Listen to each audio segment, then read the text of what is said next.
Yes, Brad? I'm thrilled. It's early Saturday morning. Yeah, really good effort against Minnesota defensively. Boy, breaking down the film, really pleased with our guards. I thought they all did an unbelievable job of competing on Marcus Carr. His baskets came because of a couple ball screen breakdowns that were not their fault. And then I thought we did a great job taking the three-point line away. Offensively, we got good looks. We missed some easy opportunities at the start of the game in the paint. And then again, unfortunately, Trent got in a little foul trouble because he was off to a great start. But we made plays when we had to. It's kind of that win ugly. I thought we got great performances from, obviously, DeMonte. Kipper was huge. With 4 offensive rebounds in the second half. That's what we've got to continue to have from him, and so it was a lot of positives in a game that was challenging a little bit from the offensive side just because the ball didn't go in. But on to Iowa, again a Player of the Year candidate nationally, not just in our league, and Luka Garza. Guy that's unrelenting worker. I have tremendous appreciation watching him play, how hard he works constantly, and he scores it at every level. Very good free throw shooter. He's got a great face-up game off the block at 16, 17 feet. Obviously he's going to shoot 37% from the three-point line, so he's a guy that becomes a handful. Fran's done a great job with this team. The Frederick kid is one of the best freshmen in this league. As an elite shooter, obviously we know Wieskamp. Tucson is a jet in a tank's body. He's a really strong, fast kid that puts pressure on the defense with his speed. So this is a team that's playing awfully well and has a great player that helps elevate everybody else because of his Luka's presence. So mix up zones, mix up defenses, and we got to be able to handle all that. You're not the kind of coach who tells a player to stop doing something most of the time. Do you have any advice for Trent on how to pick his charging fouls? No. I mean, keep doing them. For everyone that happens that they call a block or charge, it goes the other way and helps us impact winning. And we would sometimes maybe he's got to have a little sense of if he's got 2 or he got 3, but no, I'm not going to tell him to quit trying to make effort plays.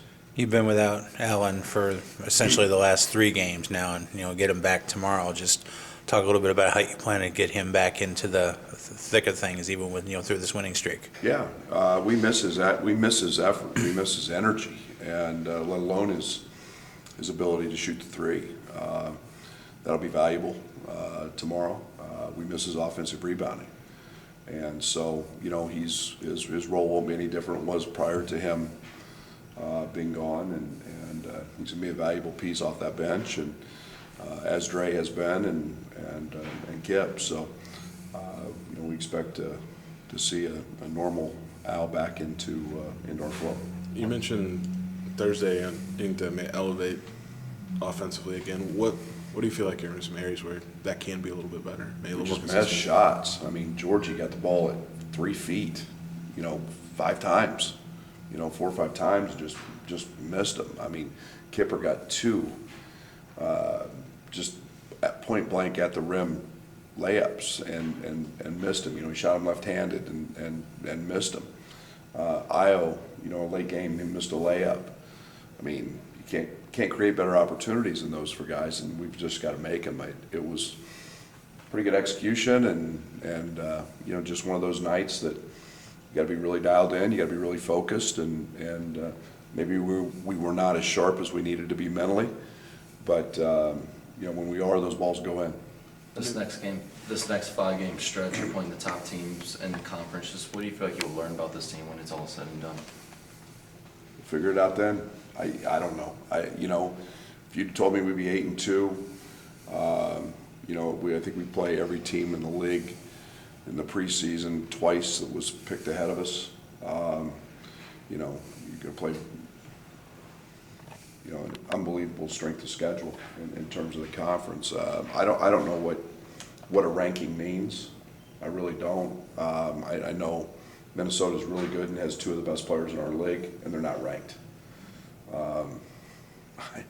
I just watched Nebraska, you know, who's toward the bottom of our league, just literally handle Iowa, who's ranked. So I don't know what that means. All I'm doing is taking it one game at a time. It's the best conference in the country. I have never in my life seen anything like this in terms of conference parity, and literally there's no upsets and there's no surprises. So it speaks volumes to the coaches, the players, and the institutions for how good this league is right now. I mean, can you put a finger on why this year it's kind of turned into this type of situation where, you know, everyone is maybe as equal as they are? Well, I think you've seen, you know, you've obviously got some, the teams that have been, you know, my 2 years here anyway, towards the bottom, us being included, Rutgers, Penn State, you know, we've all made jumps. Iowa had a great year last year, they're good again.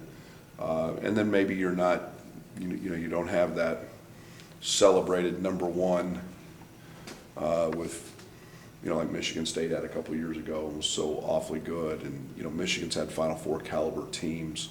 I think our whole league wouldn't shock me if any team in our league goes to the Final Four. But I think it's just extremely balanced and you know, it's one of those years. We had a year very similar when I was in the Big 12 where everybody was good, but nothing like this in terms of going on the road and the venues and the fan support is astronomical at every place. Dre and DeMonte did a nice job of going inside to help on Oturu, and also you mentioned they give up threes. How important is that against Iowa, and just how comfortable are they in rotations right now? Well, they both have a tremendous knack. It's a feel making those plays, and it's not. You can coach that and emphasize that a little bit, but you also have to have a really good feel for the right time to go do that. Both those guys have an opportunity to do that. You know, Oturu was a higher turnover guy. That was the main emphasis with him. You know, with us wanting to try to bother him, and then you know, you've got to make sure that the Wieskamps, the Kalishers, whoever you're playing, everybody's got good three-point shooting. Doesn't get those opportunities. I think the last time we played in Iowa City, they made 10 in a row. So we've got to make sure we're dialed in there and not giving those threes away. What has Garza done this year that's allowed him to take this next step to become where he's at now? I don't know. He's been pretty good since he was a freshman. He's been great against us. I think he had 20 in here as a freshman. He's just continued to elevate his game. He's 2 passes ahead. He plays the game mentally at a place that very few get to.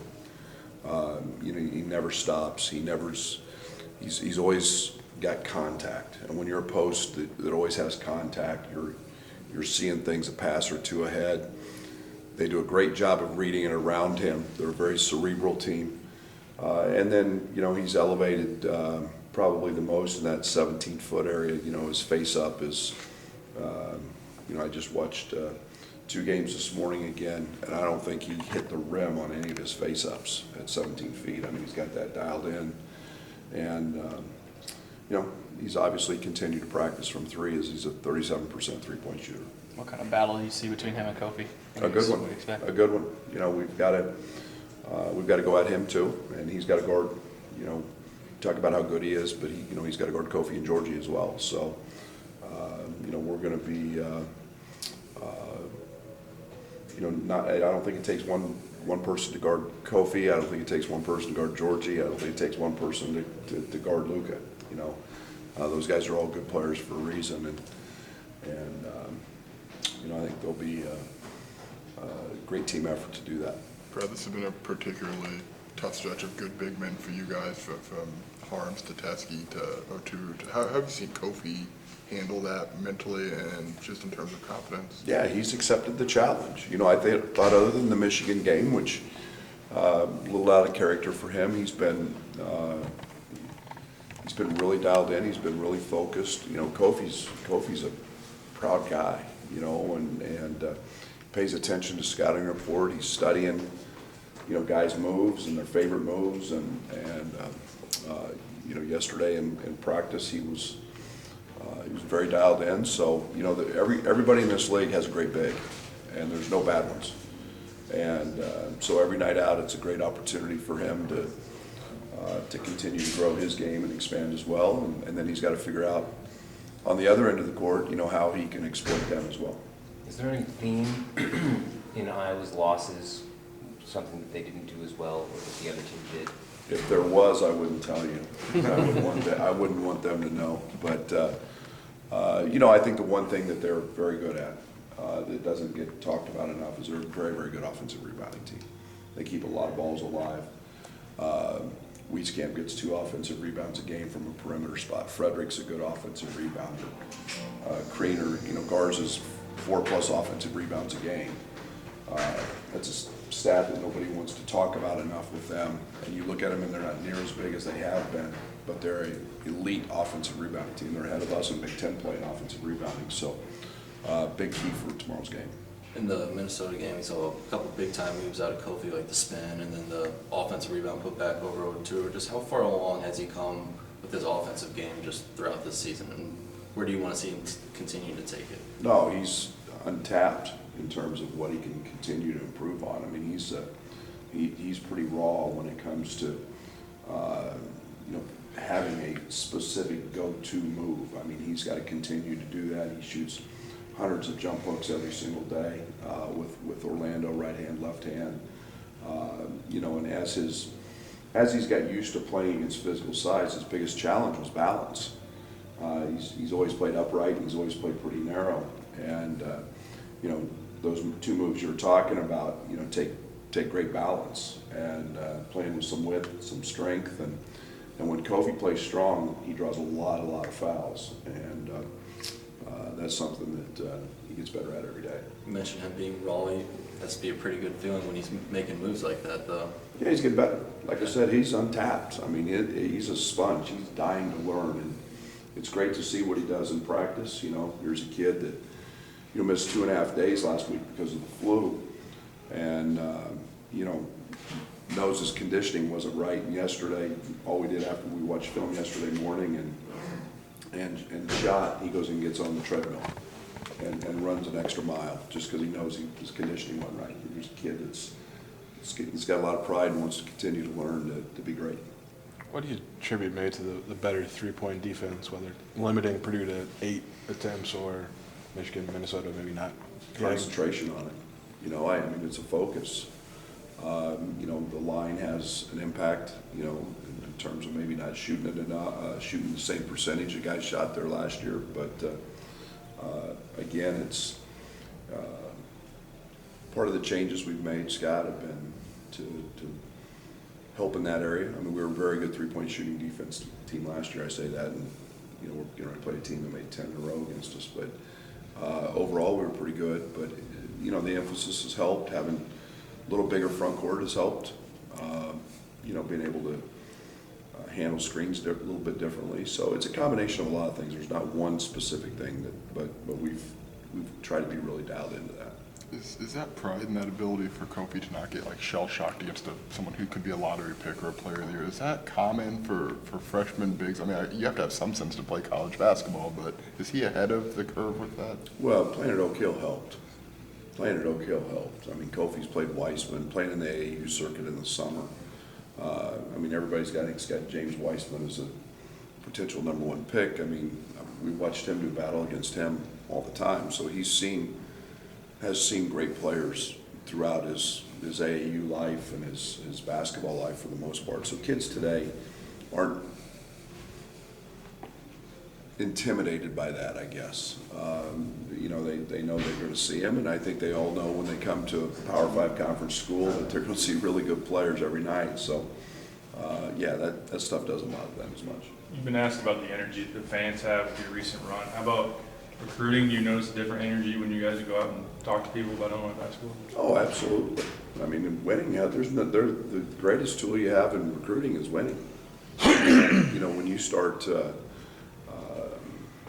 people start seeing your name more and running along, whether it's running across the ticker, or whether it's Fox, ESPN, CBS, whatever it is. And they see your highlights, and they see players that they may know from the circuit or the summertime, and they see their name up there and they're doing well or having a great year. That impacts recruiting at a very, very high level. So, kids pay attention today on social media, and obviously we've got a lot to be proud of here at the University of Illinois. So we're hopeful that continues.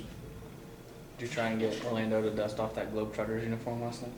No, I saw him on Letterman's show, and it was after the game the other night, and I actually was watching our game, and my wife is on the couch just dying laughing, and I said, "What's up?" And she goes, "Have you seen Orlando on Letterman?" And I said, "What are you talking about?"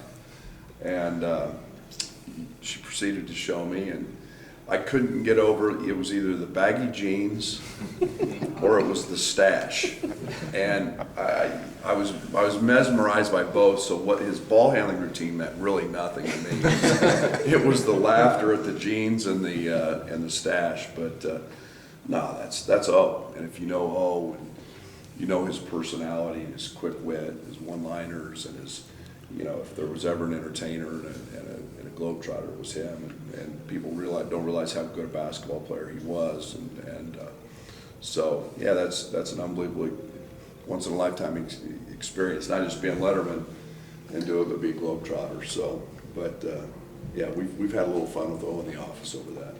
Try and get something framed maybe in the future. No, I just want to see the jeans again. I forgot how Sounds like you want to pair it yourself. I forgot in the '80s how big those jeans were. I mean, we're into the world of skinny jeans and tighter fits, and I don't know what those were, but they must have been in style. But yeah, and then the stash was quite the look, for a young guy. Thanks, Coach.